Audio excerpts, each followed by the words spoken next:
Number 1. Attention makes them uncomfortable.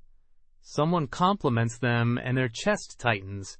They deflect immediately. Oh, it was nothing really. They leave the conversation quickly, unable to shake the discomfort of being seen. But criticism feels the same way.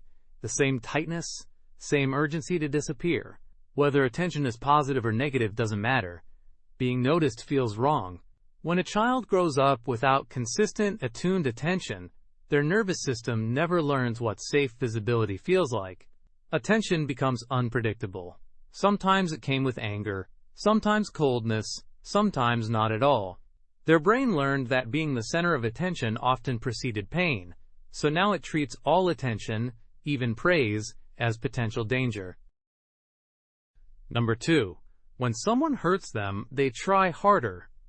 Someone mistreats them, and instead of pulling back, they feel desperate to fix it.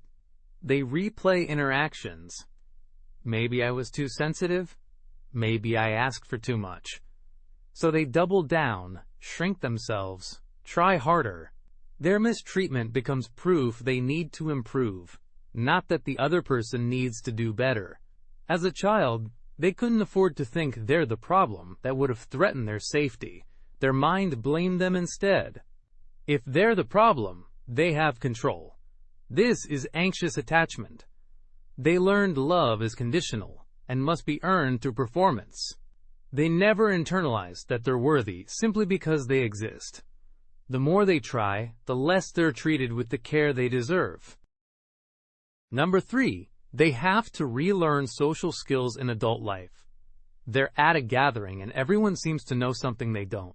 When to laugh, how long to hold eye contact, when to speak. They study people, rehearse what they'll say, maintain a mental checklist. By the time they leave, they're exhausted.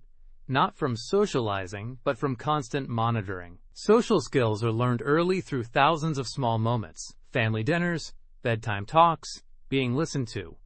If those didn't happen, they missed that developmental window. Their brain didn't get the practice it needed when most receptive. So now they're building neural pathways from scratch, doing at 30 what others did at 7, learning theory where others learned instinct.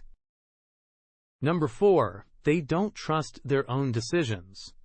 They're frozen between choices, asking everyone's opinion but their own. They make lists, search for advice online but can't trust themselves to choose. Underneath is fear. What if I'm wrong? What if I ruin everything? Children develop internal locus of control through a simple process. They express a preference, and it's respected. If their preferences were constantly dismissed or ridiculed, their brain learned their inner voice is unreliable. They stopped listening to themselves and outsourced decisions to anyone more certain.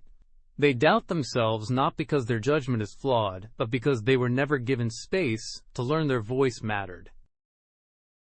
Number 5. They expect love to end, even in healthy relationships. They're in a good relationship. Their partner is kind, consistent, tells them they're loved, but there's a voice whispering, when will they leave? How long until they see who I really am?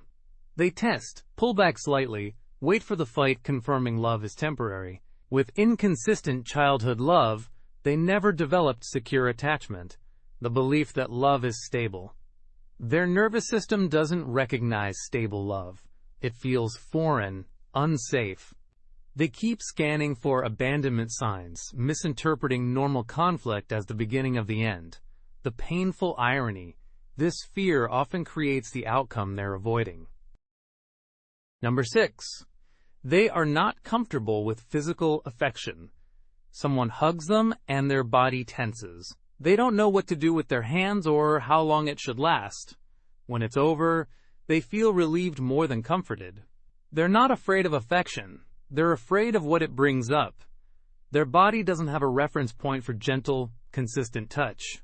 Maybe touch was absent, conditional, or only happened when someone wanted something. Their nervous system learned to associate closeness with discomfort or danger. Even when someone reaches for them with love, their body reacts like it's under threat.